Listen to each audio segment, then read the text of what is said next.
A Plaguelands Media production. Hey everyone, Hugh from Plaguelands Media here, bringing you another book review today. So, cheers.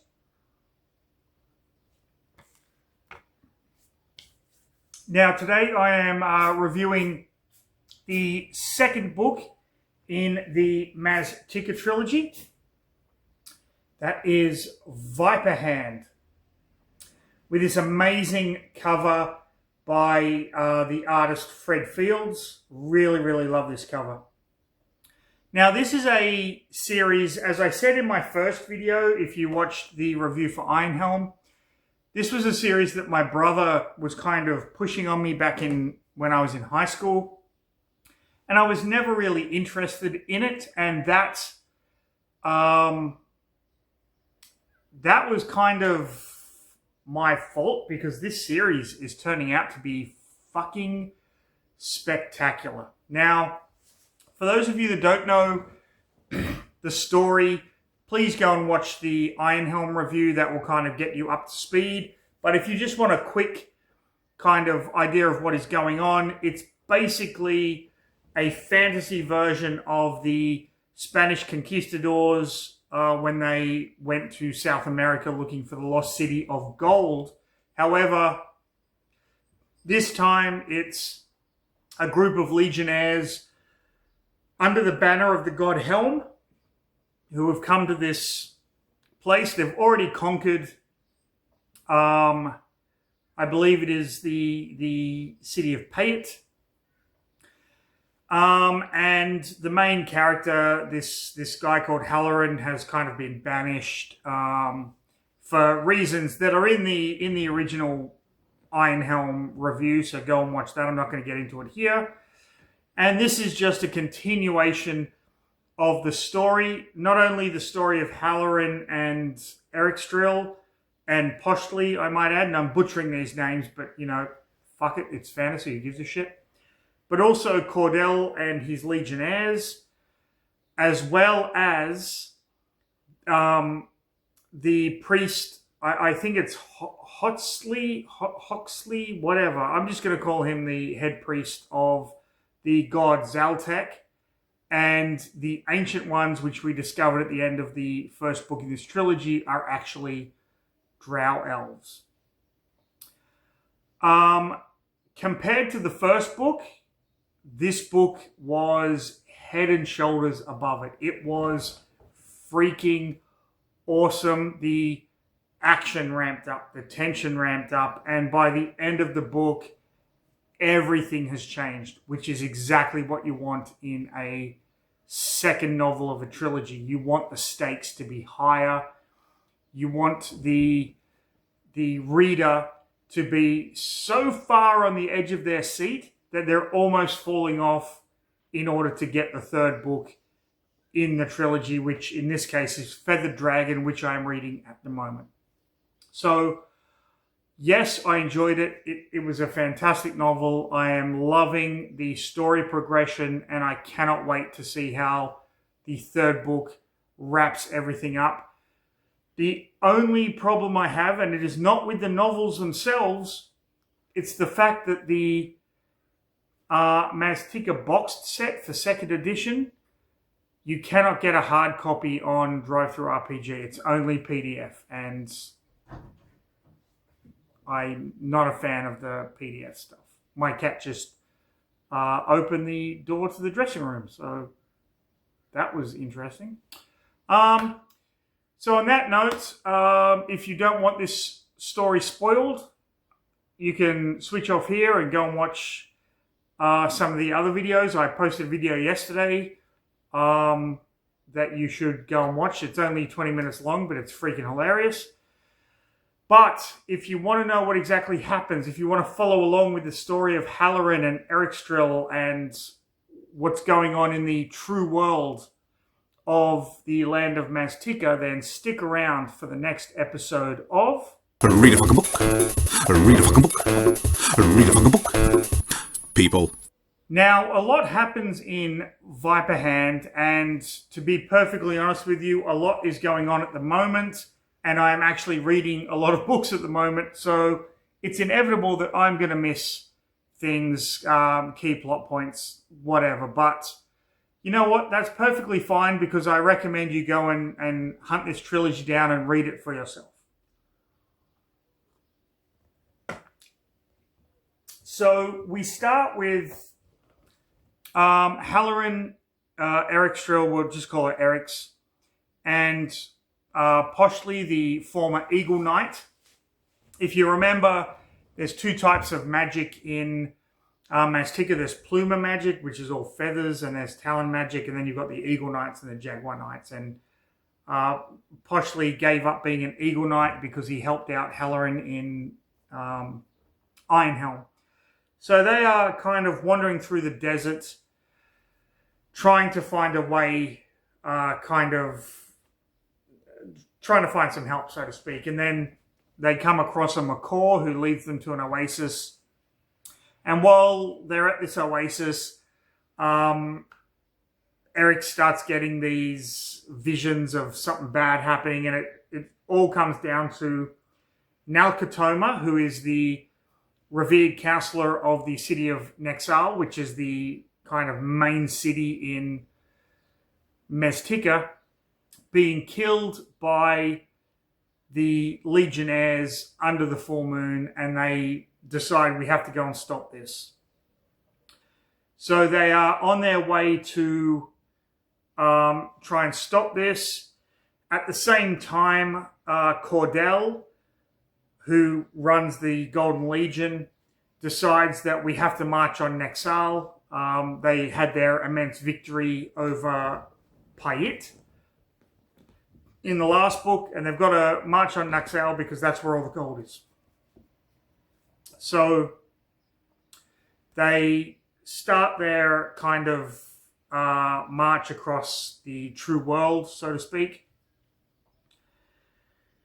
At the same time, the Ancient Ones are freaking out, and they need to find Ericstrel to kill her, because the prophecy says that she has to die before their plan kind of comes into action.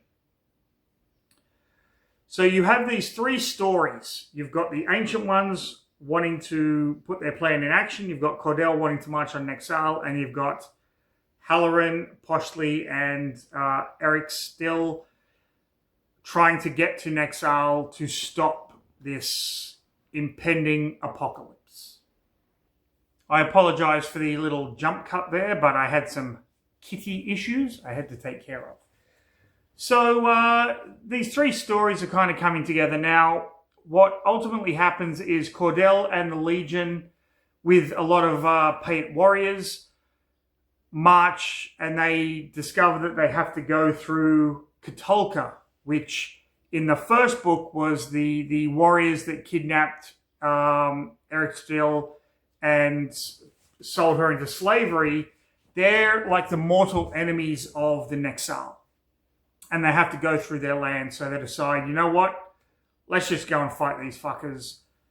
And they do, and they win, and the Katulkans believe, okay, they're going to kill us. And Cordell is like, what the fuck are you talking about? We're not going to kill you. Join the fucking army. Let's go march on your enemies. And they're like, hey, fuck yeah. Whee, let's go. And so now Cordell has this huge army of his legionnaires, the Katulkan warriors, and the Payet warriors that kind of followed him along. Now, to get to Nexal, Cordell has to go to... there's two ways to go, I should say. There's two routes he can take. And the Katulkans tell him, take this route. It's easier, but there is one village in the way, and that is Palul. But we won't worry about that. Now, Palul is the village where Ericstrel comes from. It's where her brother is a priest of Zoltek, the god of war, and where her father lives doing Pluma magic. So you have Halloran and Ericstrel and Poshley kind of coming here, realizing that the army is going to Palul. You have the army going to Palul, and then you have Nalkatoma, the revered counselor in Nexal, who realizes what is happening, and he comes up with this plan with the help of the priests of Zaltek. They are going to ambush the Legion. They're going to invite them into Palul for a feast, and when they're in their feasting, they're going to kind of ambush them and wipe them out completely. So we get to Palul, and Cordell and his men kind of come there, and the people of Palul say, hey, can you keep the Catalkans outside? They're kind of our mortal enemies. Let's not beat around the bush here.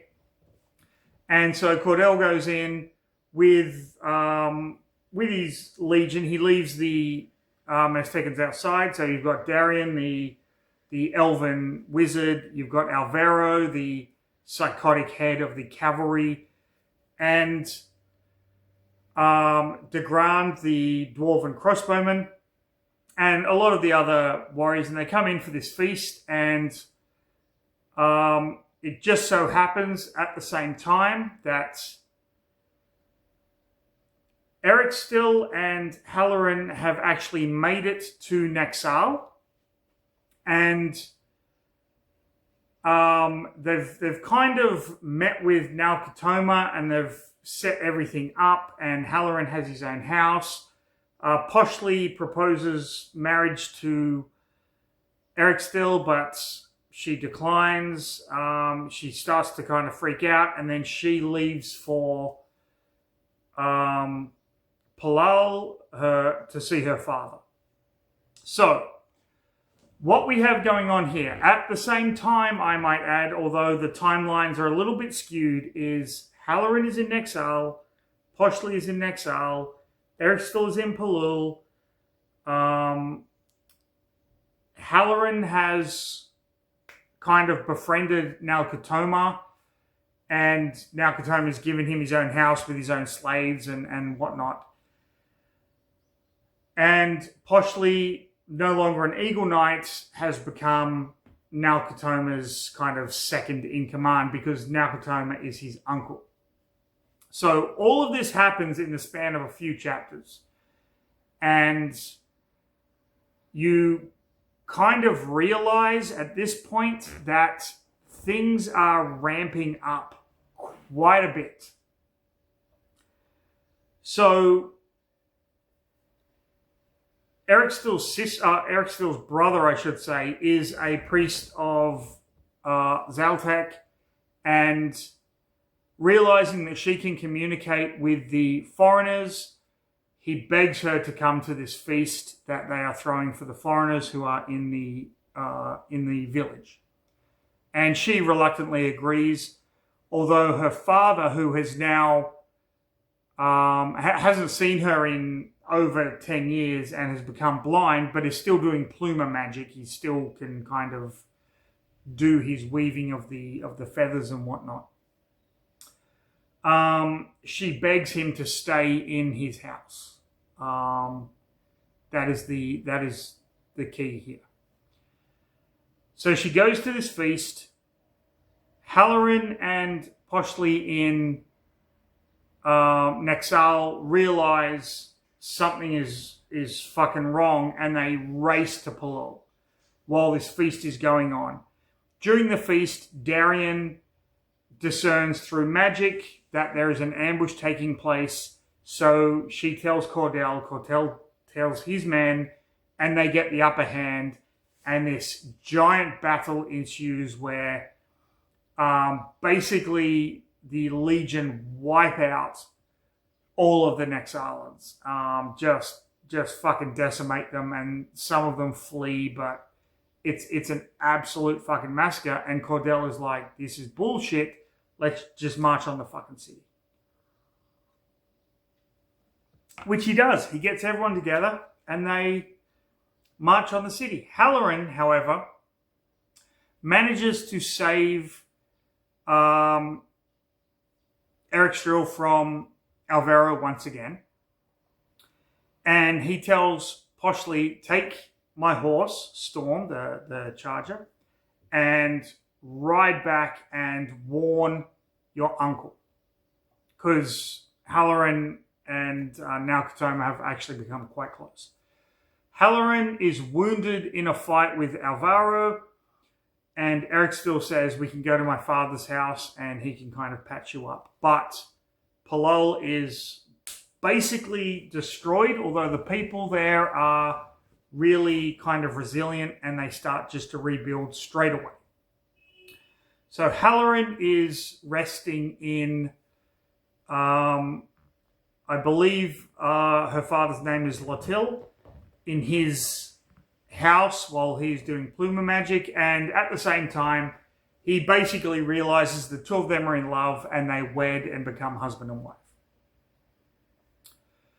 In Nexal, Cordell kind of marches in and they're greeted with not fanfare, but they are welcomed into the city.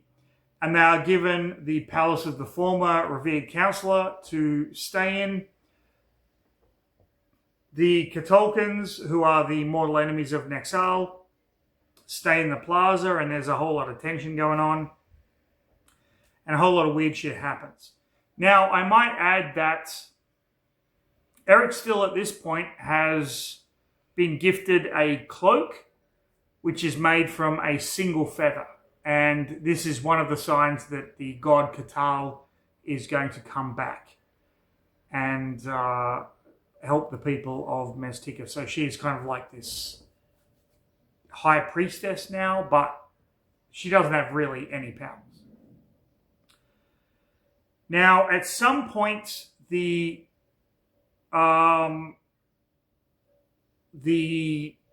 followers of Zaltek have started this cult, and this is from the ancient ones have kind of demanded it, and it is called the cult of the Viperhand. And all of these people get burnt with this viper symbol in their chest, including Eric Still's brother, who is the only priest to survive the attack on Palol, and he is tasked with escaping and bringing the information to the high priest of Zaltek in Nexal, which he manages to do. So the cult of the Viperhand, hence the name of the book, Viperhand, spreads throughout the city of Nexal. There's thousands and thousands and thousands of worshippers now. Halloran is recovering. The knights, the Jaguar Knights, under the Viperhand cult, go to attack Cordell and his men in the palace they're staying in. Cordell manages to fight them off and, in retaliation, kidnaps Naokatoma and brings him as a hostage into the palace that he is staying in. This kind of riles up the populace, and ultimately Naokatoma tells his nephew, listen, just you control shit and calm the fuck down, make sure everyone's calm, it's all good.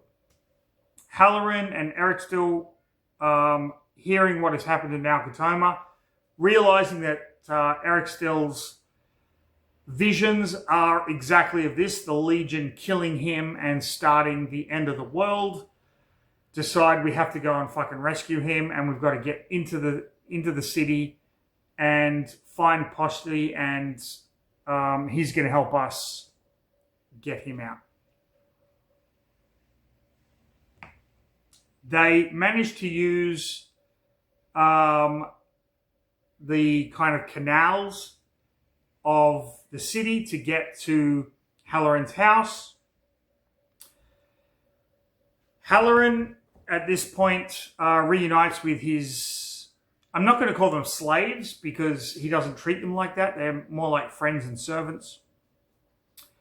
And he learns that Poshly is in Naokatoma's palace, So they decide to head there using an invisibility potion to get in. A whole lot of kind of stuff happens that's inconsequential. It's just little side shit. Now, at this point, the high priest of Zaltek tells Shatil, who is Eric's brother, that his sister needs to be killed and tasks him with killing his own sister. And he accepts. He's a little fucking sheepy boy.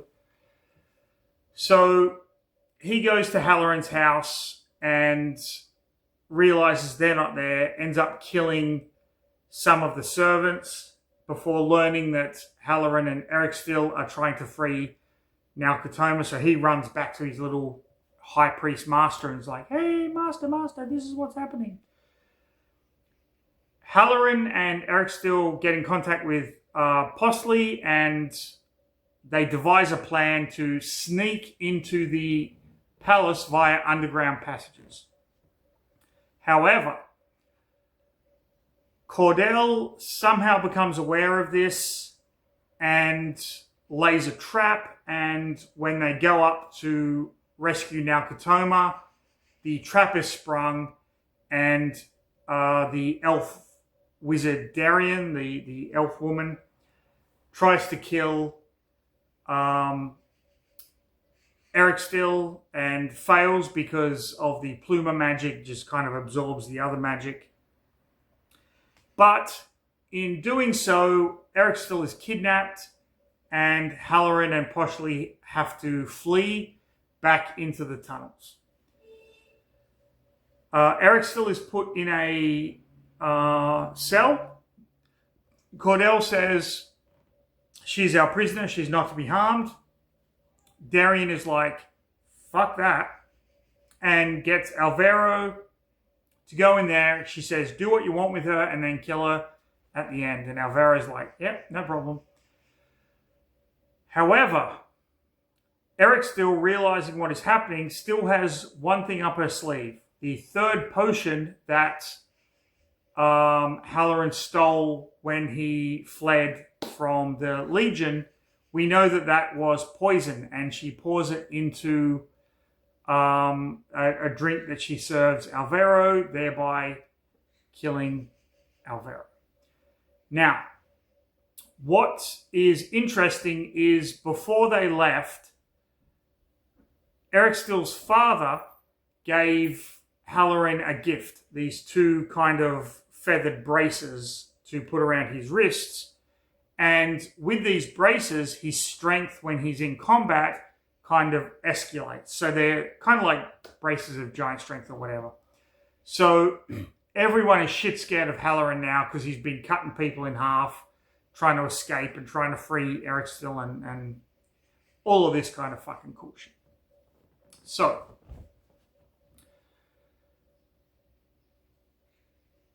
the night of the full moon comes. This is the prophecy night, and everyone is on the roof. Nalkatoma is there with the legionnaires, Darien. Ericstill is there as well, but she's hidden because she has been protected by the Kutal. If you can hear that siren, I don't know what it is. I think it might be an ambulance, but who cares? We'll just see where it goes. Oh, it's a fire engine. Driving down the hill. Ruining my video. Always someone with a fire got to ruin a video, but whatever. And it's gone. Okay. So it's the night of the full moon, and the Ancient One's plan is for Nalkatoma to die on the night of the full moon, and that will spark the Viperhand cult to kind of come in and just decimate everything. And what actually happens is Halloran and Postley come up and kind of ruin the plan. The Kutal, who is with Eric Still is kind of holding her back and making her watch. And Darien gets really pissed off and just fires fucking magic into Nalkotoma, killing him and knocking him off the roof of the building, which sets off the Viperhand cult, who just come charging in, killing all the Catalkan warriors and everyone that's not a part of the Viperhand cult. They're going fucking apeshit here, just bullshit crazy, which is awesome. Halloran realizes that Darien, the albino elf, is in fact a drow and one of the ancient ones, and tries to convey this, tries to kill her, but there are more ancient ones, and this fight ensues, and ultimately what happens is the ancient ones get away, although Halloran and Poshley take out quite a few of them, and this huge siege ensures, and Cordell realizes that he fucked up, that Darien was evil, Halloran is on the good side. He offers Halloran a chance to get his cavalry title back, and Halloran is like, go fuck yourself, dude.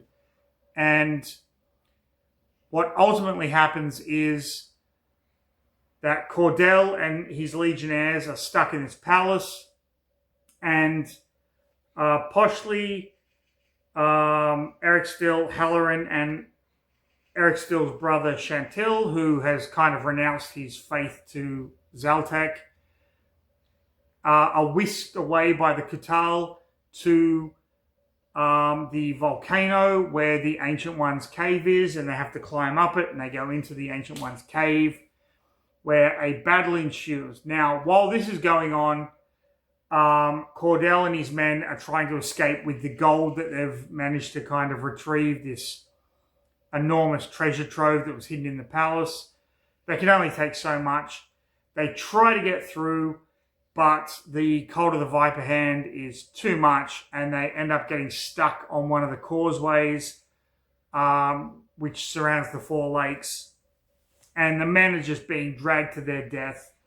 And the priest, Bishu Dominkus, gets dragged to his death. And, well, I say dragged to their death. They get dragged and captured and then taken to the pyramid, where they are ultimately sacrificed to Zaltek.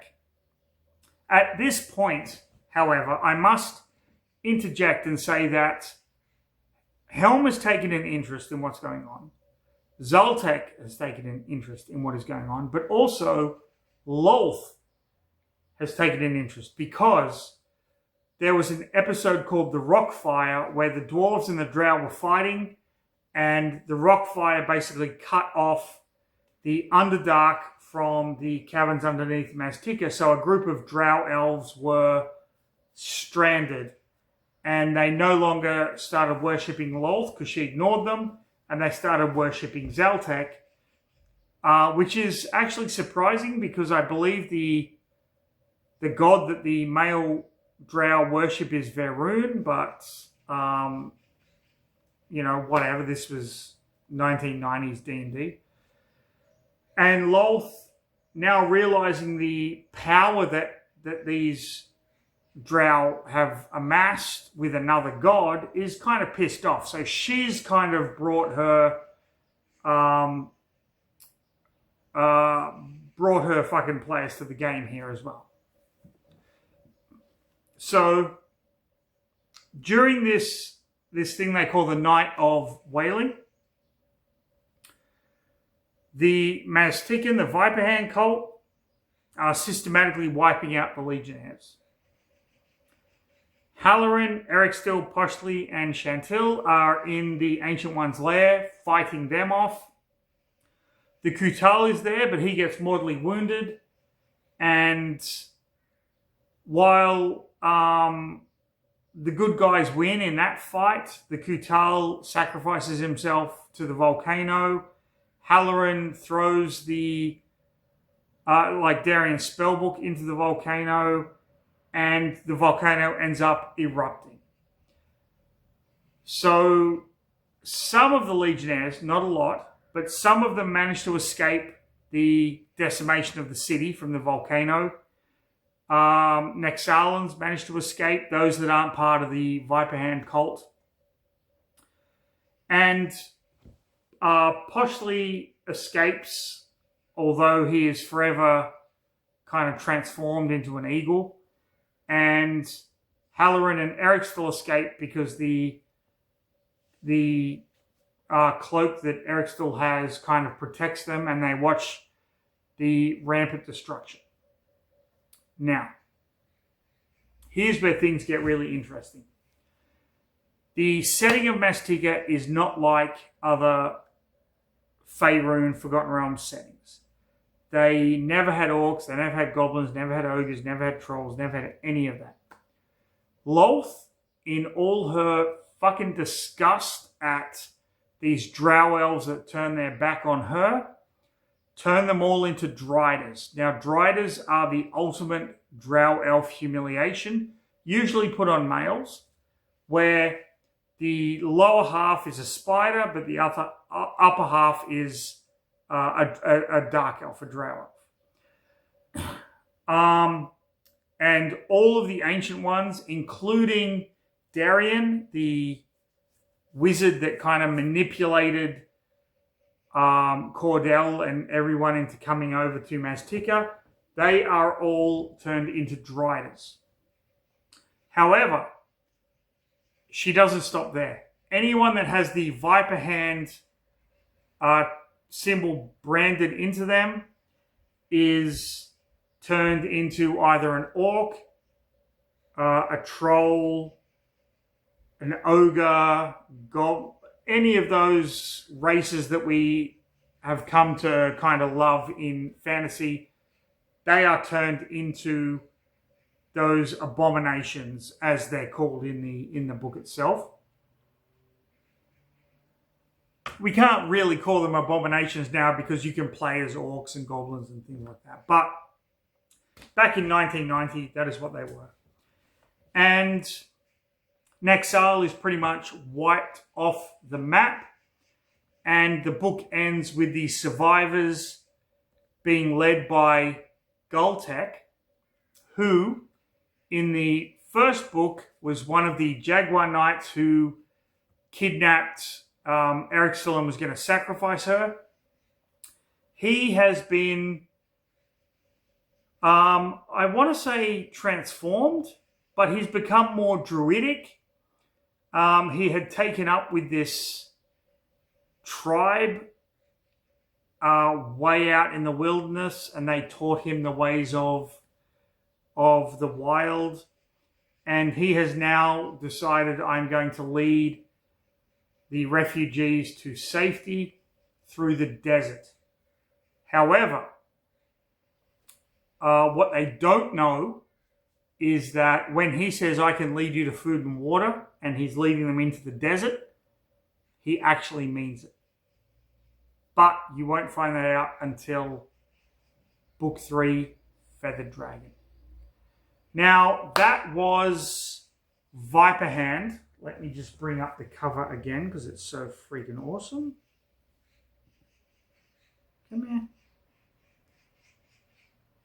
Okay, there we go. Let me just bring it up. That was Viperhand by Douglas Niles, Book 2 in the Maztica trilogy. That brilliant, beautiful cover by Fred Fields. You can see the volcano erupting there. This was a wonderful, wonderful read. I am absolutely enjoying just going back and looking at the old Dungeons and Dragons 2nd edition stuff, the rule books, the supplement books, the adventures, even the early original D&D adventures. This to me has been such a cathartic novel to read, and I say that in as much as it brings back memories for me, even though I never read it when my brother recommended it, and for that, I honestly, I am truly sorry for poo-pooing this book back in the day. I really am. But when I read things like this, I'm just brought back to a time where, you know, it would be after school, homework's done, Neighbours is finished, the dishes are done. I'm in my room and I'm just reading like a Ravenloft supplement, or I'm thinking of the next session for my high school Dungeons and Dragons campaign. That's the feelings I get when I read these kind of books. Even like I'm reading them on the train and I'm grinning like a schoolgirl, and I guarantee you people are like, that guy's fucking weird. He's like the fucking Joker. But it just makes me so happy that these books are now readily available on things like Kindle, which I read this on my Kindle on my phone. I urge all of you. Now, I do have the newer Dungeons and Dragons novels that have been released. They've released Forgotten Realms one, a Ravenloft one, and a Spelljammer novel, and I do have them. I will read them. I will review them. But there is nothing like that feeling of going back and reading a 1980s, 1990s TSR Dungeons and Dragons novel. It is just phenomenal. And I urge all of you, even if you are not a fan of Dungeons and Dragons, these stories are fantastic. The characters are fantastic. It's just fun. You don't even need to know the setting. They talk about spells and things that are being cast in this book. You don't need to know the magic system to understand what the spell does. It is described in the book itself. I urge you all, please go out, track these down, even if it's just one or two, and you read it and you go, what the fuck was he talking about? I don't see the big deal. You know what? Doesn't matter. At least you've read it and you've experienced it. That's all that fucking counts. So I'm going to raise my glass to all of you little Plaguelandians out there, and I'm going to leave it here for now. So please, everyone, stay safe. Have a fantastic rest of your day. And in the spirit of Dungeons and Dragons and this channel, roll some fucking dice and read a fucking book, people.